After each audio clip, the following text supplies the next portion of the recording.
Welcome back, everyone, to the deep dive. We're here to really dig into the source material you provide, pull out those core insights. And this week, you handed us the game summaries from B.A.L.L. Week 3. Honestly, looking through these scores, it feels less like close contests and more like decisive statements being made. The picture we're getting from these sources is one of, well, a hierarchy forming fast. Week 3 wasn't about tight games. Not at all. We've got scores like 97-62, 95-63, 90-65. These numbers are loud. They're telling us pretty clearly that, the gap between the top teams and the rest, it's already significant. This was a week of just pure statistical dominance. So our mission today isn't just to read the scores. We need to get behind these blowouts fast. We're looking for the patterns, the statistical roadmaps that led to these wins. Is it about force? Is it efficiency? Or maybe a smart defense? That's the fascinating part, isn't it? The top teams seem to be using, well, fundamentally different strengths to win, different structures, but they do share some key habits, some foundational things. If you look at the big picture, week 3 really stands out because of these huge differences in, let's call them key performance indicators, KPIs. The winning teams have nailed 3 things in particular. We're tracking ball movement, that means assists. Obviously, we're looking at possession volume, which comes down to the rebounding margin. And then shot quality, right? Your field goal percentage. We need to figure out if one of these indicators, one of these paths to victory looks, more sustainable long term. Okay, let's start with that first game then, Mamba versus Royale. A 97-62 beatdown for Mamba. The sources say Mamba's offense was just, humming right from the start. They shot 56% from the field. That's 42 makes on 75 attempts. I mean, that's fantastic efficiency, especially for a team that loves the 3-ball. Yeah, 56% is cooking. And they took a lot of threes, 36 attempts from deep, hit 12 of them. But here's the nugget, the strategic piece, 34 assists, 34, compared to only 17 for Royale. Right, that assist number is huge. That's basically a 2-to-1 ratio. It just screams clinical team basketball, doesn't it? It absolutely does. You call it a clinic, maybe even near perfect offense. But I might push back just a tiny bit on near perfect. Oh, what's the catch? Okay, so the assists. Staggering, like you said. Good pro teams, they aim for maybe, 60% of their baskets assisted? Mamba was way higher here, maybe closer to 80%. That kind of ball movement, it just shreds defenses. They can't keep up. Yeah. But they shot 1 for 3 from the free throw line. Wait, hold on. 1 for 3 the whole game. In a 97-point game, they only got to the line 3 times. Exactly. That's the weird part, the anomaly. It kind of suggests one of 2 things, right? Either Royale's defense inside was just completely non-existent, so Mamba never got fouled attacking. Yep. Or Mamba was actively avoiding contact, maybe prioritizing those threes, maybe getting points off turnovers in transition instead of driving hard.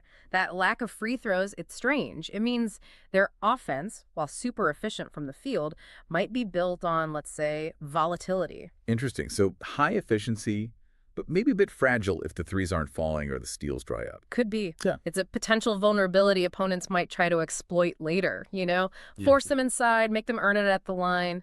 But look, despite that little quirk, the reason this game was so decisive, possession control.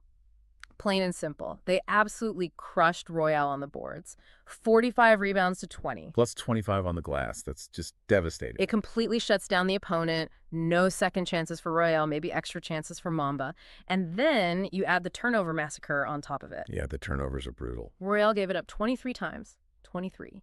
And Mamba cashed those in with 18 steals. So you see the structure, right? Rebounding dominance plus capitalizing on every mistake. It wasn't just winning, it felt like strangulation.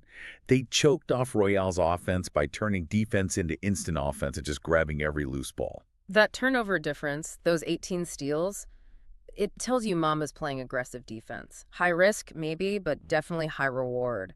They're not just waiting. They're actively creating that chaos. Yeah, proactive, not reactive. Exactly. It's generative defense. It creates easy buckets in transition, which, helps boost that 56% shooting number, makes it easier to be efficient when you're getting layups off steals. And their roster seems built for this exact style, doesn't it? That fast pace, that high-risk approach.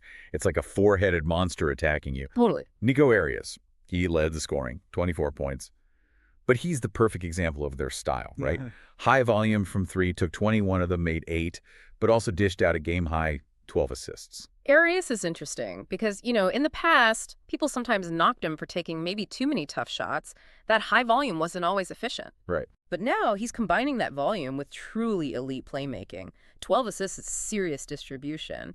If his shot is on, like it was here, forget about it. But if it's not, Then Mamba needs a plan B, because he handles the ball so much. pretty much, he controls that offense. So who's the plan B?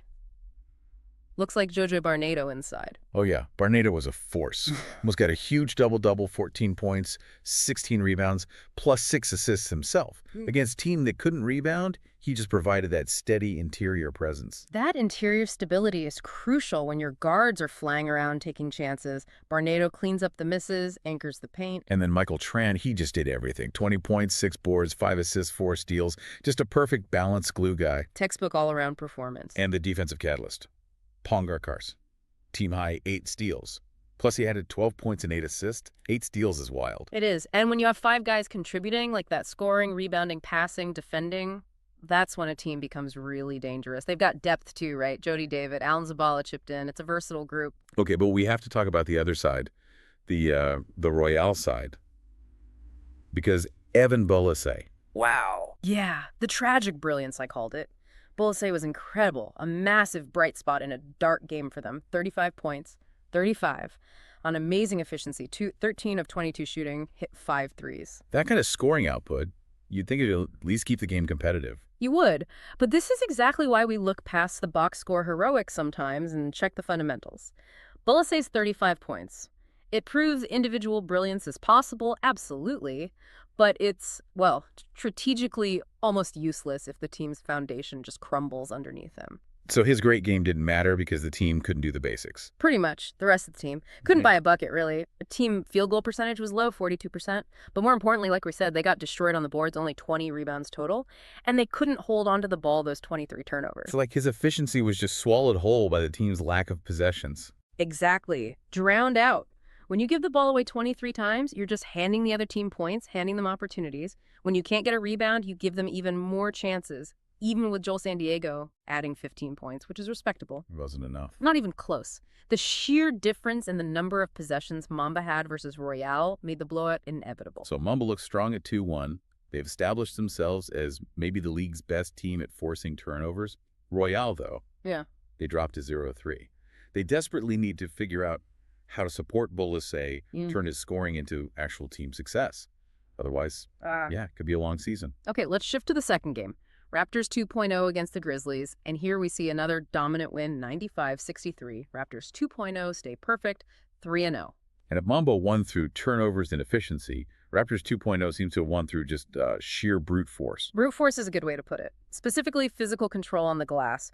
The single stat that just leaps off the page here, it's not just high. It's an outlier. It suggests something fundamentally broke for the Grizzlies. Which stat is that? Rebounds. Raptors 2.0 grabbed 62 total rebounds. 62. The Grizzlies got 20. 60. Yeah. 2 to 20. That's a plus 42 rebounding margin. 42. You almost never see that. I mean, maybe in a high school game where one team is way bigger. But at this level, that's insane. That's not just physical dominance. Like you said, it suggests the Grizzlies just kind of gave up on the boards, a mental thing. It feels like it, doesn't it? It translates into just relentless, overwhelming possession volume for the Raptors. And get this digging dipper, 25 of those 62 rebounds were offensive rebounds. 25 O-boards. So 25 extra possessions just from missing their own shot. Exactly. 25 second chance opportunities. Think about the effect that has on the Grizzlies defense. You play good D, you force a miss, you feel like you got the stop, and then they just get the ball back. Again and again. It must be absolutely soul-crushing for the defense. That feeling of futility, like you can never actually finish the possession. That's it, precisely. You execute perfectly for 20 seconds, force a tough shot, it bricks, and boom, reset. Fresh clock. The Grizzlies' defense is basically stuck playing transition defense, even when they get a stop. It's like running uphill through mud. So they're just physically and mentally wearing the opponent down? It's the sledgehammer approach. They just keep pounding until you break. And it wasn't like they were just throwing up bricks either. They shot 50% overall, 41 of 82. Pretty good. And did they move the ball well, too? They did. Very similar to Mamba, actually. 34 assists against only 15 turnovers. So they're combining that overwhelming physical advantage, that possession volume, with unselfish play. That's a tough combo. Who's driving this rebounding train for them? It has to be someone specific putting up huge numbers. Oh, yeah. Dantrell Williams, he was the engine. Almost got a triple-double himself. 16 points, 18 rebounds, 5 offensive, 13 defensive, and 9 assists. Shot it well, too, 8 for 13. 16, 18, and 9. Wow, so he's grabbing everything off the glass and then immediately finding open teammate. Exactly, he's functioning as both their primary rebounder and a major playmaker. That link, grabbing the defensive board and instantly initiating the offense with a good pass, that's how you rack up 34 team assists even while dominating the glass. It's incredible versatility. And it seemed like that near triple-double vibe spread through the team. It kind of did. Joseph Berizzo, he also flirted with one. Only 7 points, but grabbed 9 rebounds and dished 9 assists, plus a steal and a block. 9 assists from Berizzo, too. Yeah. So you have multiple guys, not necessarily your main scorers, acting as high-level distributors. That points to a really deep, unselfish team culture, doesn't it? It really does. And depth was huge here. Pat Hidalgo got them going early, hit a couple of threes, finished with 15.6 rebounds, 4 assists, kept the defense honest. But the bench really poured it on. Yeah, the bench was key to sustaining the pressure. French Ajok came in, scored 10 points, shot 5 for 7. Sean Vestil added 10 points, 4 assists, 4 boards, and Gideon Encarnacion hit 4 threes for his 12 points. So it just waves the scoring off the bench, no let-up. None at all. When your bench comes in and maintains or even increases the offensive efficiency and pressure that the starters created, the other team just has no window to recover, no chance to breathe. Okay, let's look at the Grizzlies side again. Now 0-3. They just seemed, well, suffocated by all that size and rebounding. Suffocated is the right word. Their shooting numbers show it. Only 35.8% from the field. And they took a lot of threes, 39 attempts, but only made 11. Why so many threes if they weren't falling? Well, that might not just be bad shooting luck. It could be a strategic consequence. When you're getting hammered inside, when you know you can't compete on the offensive glass if you miss near the rim, what do? You settle for outside shots, avoid the paint. Exactly. You settle for lower percentage perimeter jumpers. Those 39 three-point attempts, and especially the 26 misses, suggest the Grizzlies felt like they had to shoot over the Raptors' rebounding dominance. But since they only got 20 rebounds themselves... They couldn't clean up their own misses.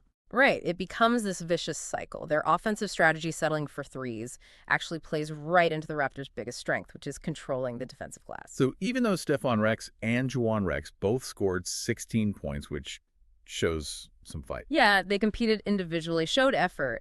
But Yeah. when you're facing a minus 42 rebounding deficit, individual effort just gets washed away by the sheer number of extra possessions the other team gets. This game was a brutal lesson that effort alone isn't enough when the fundamental mismatch, like rebounding, is just that overwhelming. So Raptors 2.0 are defining themselves through size, volume, rebounding power. Sitting pretty at 3-0. And their next game is against College, which, yeah, it sounds like a fascinating clash of styles based on what we saw in the third game. All right, game 3. This brings us to College, the other undefeated team. They handled the Jazz pretty easily, 90-65. So we've seen Mamba win with turnovers and transition. We saw Raptors 2.0 win with overwhelming rebounding. How did College get it done? What's their winning formula? College presents a third distinct path. If Raptors 2.0 is the sledgehammer, College is the scalpel. They won through absolutely clinical offensive efficiency and balance. Clinical efficiency. Let's see the numbers. Whoa. College shot 39 of 67 from the field. That's 58.2%. 58.2. That's not just good. That's elite. That's operating at a different level of offensive execution. We need to think about that number not just as, a percentage, but as a team philosophy. It shows an extreme dedication to finding and taking only high percentage shots. They're maximizing almost every single trip down the floor. It's what you might call boring brilliance, maybe. It's not necessarily flashy chaos like Mamba's steals or the brute force of Raptors rebounding. It's just methodical, surgical execution. And did they protect the ball while being so efficient? Oh, yeah, that's the other key part. They achieved that incredible shooting percentage while committing just 8 turnovers. 8. The entire game. And they forced 13 from the Jazz. 8 turnovers is incredibly clean. Pristine. And again, look at the assists, 29 assists for College. So you see the winning pattern reinforcing itself, right? High assists, low turnovers. That combination, especially when paired with nearly 60% shooting, it's just a recipe for a comfortable win. It's almost mathematical at that point. Okay, but how did they shoot 58%? Was it one guy just going nuclear, or was it spread out?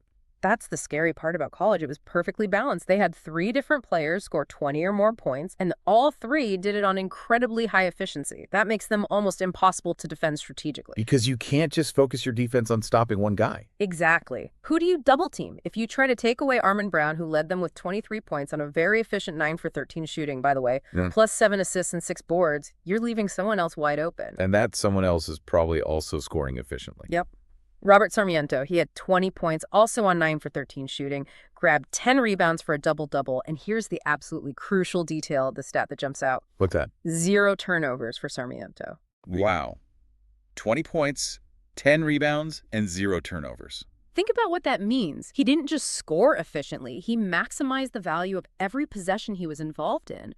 Perfect decision-making, no wasted opportunities. Having a 20 and 10 guy who makes 0 mistakes, that's invaluable for maintaining that super high team efficiency. Okay, so Brown and Sarmiento were hyper-efficient. Who was the third 20-point scorer? Jeffrey Tiki. He added 20 points, again, very efficient, 9 for 14 shooting, but look at his all-around contribution. 5 rebounds, 8 assists, 3 steals, and 2 blocks. So Tiki is like their two-way anchor, facilitating on offense, disrupting on defense. Absolutely. He does a bit of everything at a high level. And we can't forget the pure playmaker role either. Look at Chuck. Cameo, only 2 points scored. Only 2 points. But he had 7 assists and 4 rebounds. And crucially, 0 turnovers as well. Another guy with 0 turnovers. Right. It just underscores the team's whole philosophy. Unselfish play, value the basketball, find the best possible shot. College isn't trying to overwhelm you physically. They're trying to outthink you, out-execute you. Surgical, systematic basketball, they take great shots, and they almost never give the opponent freebies via turnovers. Okay, shifting over to the Jazz side of things, they lost by 25. Their struggles really seem to highlight what happens when you go up against that kind of surgical efficiency and you aren't efficient yourself. Yeah, it's a tough contrast. The Jazz finished shooting just under 42%, and defensively, they offered little resistance inside 0 blocked shots for the entire team. 0 blocks against a team scoring that much inside. Ouch. Big ouch. And the Jazz offense demonstrated a really critical strategic mistake, especially against a team like College. Let's look at Noah Hackbang. Hackbang scored 18 points, which sounds okay. It sounds okay until you see how many shots it took him. He needed 24 field goal attempts to get those 18 points. He shot 7 for 24 overall, and from 3, painful. 3 for 15. Oof. 7 for 24. That's textbook low-efficiency volume shooting, isn't it? It absolutely is. And think about the impact against this opponent. Every one of those 17 misses by Hackbang is essentially a turnover against College, because you're handing the ball back to a team that converts their possessions at almost a 60% clip. So his attempts to shoot the Jazz back into the game were actually just digging the hole deeper. Precisely. It's a self-inflicted wound, strategically. Now, was he forced into bad shots by College's defense, or did he just keep firing away? Given College's discipline and, interestingly, their lack of huge block numbers, it kind of suggests the Jazz settled for those looks. Instead of working for better ones. Right. Mark Mendoza actually had a solid game, 15 points, 6 assists, 8 rebounds, and Justin Juan was efficient in his limited shots, 9 points on 3 for 4 shooting. But overall, the Jazz were just plagued by inefficiency and ball control issues. Turnovers again. Yep. Ray Calalay and Ivan Baldomero combined for 8 turnovers just between the two of them. So if you're shooting inefficiently and you're turning the ball over frequently, you have absolutely 0 chance against a team playing as cleanly and efficiently as College was. Makes sense. So College stays perfect at 3-0 through surgical precision. Jazz fall to 1-3, needing to find some offensive consistency and maybe better shot selection. Okay, so let's pull it all together. Week 3 is done, and the early hierarchy seems pretty clear now, doesn't it? Yeah, it feels like tiers are forming. Definitely. You've got your 2 undefeated teams at the top, Raptors 2.0 in College, both 3-0. Then you've got Mamba looking very strong at 2-1 with that really potent mix of offense and disruptive defense. And then the bottom tier, unfortunately. 2 teams still looking for that first win. Royale and the Grizzlies, both starting 0-3. Right. But here's where it gets, really fascinating strategically. Those 2 teams at the top, Raptors 2.0 in College, they got to that perfect 3-0 record through almost completely opposite means. It's like a clash of basketball philosophies playing out right at the top of the standings. Exactly. You've got the Raptors 2.0 formula, Overwhelming size, relentless rebounding, just dominate possession volume. Remember that plus 42 rebounding margin, there's 62 total boards, 25 offensive rebounds. They believe that just having the ball more will eventually grind down any opponent. Volume over precision, essentially. And then the college formula. Surgical efficiency, protect the ball at all costs. Their dominance comes from maximizing every single possession, shooting that insane 58.2%, committing only 8 turnovers. They don't need 25 offensive rebounds if they're making nearly 60% of their first shots. For them, it's precision over volume. And Mamba fits in interestingly too, right? They have elements of both, good efficiency, 56% FG, but also rely on volume generated differently through steals and forced turnovers, not just rebounding. So 3 winning teams, maybe 3 slightly different paths, but are there common threads? You mentioned those KPIs earlier. Did they hold up across all 3 wins? They absolutely did. Those foundational factors we talked about, they were constants for the winners. Okay, like what? First, assist rate. Look at the numbers. Mamba had 34 assists. Raptors 2.0 had 34 assists. College had 29 assists. All incredibly high numbers. So no matter how you score efficiency or volume, you need to move the ball. That's what the data is screaming. Team ball movement is non-negotiable for the top teams. You might get away with iso ball against weaker opponents sometimes, but sustained success. It requires high-level distribution, getting everyone involved. Makes sense. What was the second factor? Rebounding control. Now, this one had a slight asterisk for college. We saw Mamba dominate with a plus 25 margin, Raptors with that ridiculous plus 42. College only won the rebounding battle narrowly, 31-28 against the Jazz. But they didn't need a huge margin because they shot so well. Exactly. Their elite efficiency compensated. They simply didn't miss enough shots to need tons of offensive rebounds. But for Mamba and Raptors 2.0, and likely for most other teams trying to win consistently, controlling the glass is critical. It's the safety net, the way to generate extra possessions or deny them to the opponent. Okay, assists and rebounding. What's the third common thread? Turnover differential, again, a clear pattern. The winning teams took much better care of the ball. College's 8 turnovers were just masterful. Mamba, while maybe not as low on their own turnovers, generated so many steals, 18, and forced so many opponent turnovers, 23, that the differential was massively in their favor. So limiting your own mistakes and capitalizing on the other team's mistakes. Fundamentally, yes. Unselfish play, high assists, and ball security, low turnovers or high forced turnovers. These aren't flashy stats sometimes, but Week 3 shows they are absolutely essential building blocks for winning consistently in this league. This breakdown really sets the stage perfectly for next week, doesn't it? Because that matchup, College versus Raptors 2.0. Oh, it's huge. Has to be the game of the week, maybe the game of the early season. You've got the irresistible force meeting the immovable object, kinda. Yeah. The league's most ruthlessly efficient offense, College, going up against the league's most overwhelmingly dominant rebounding team, Raptors 2.0.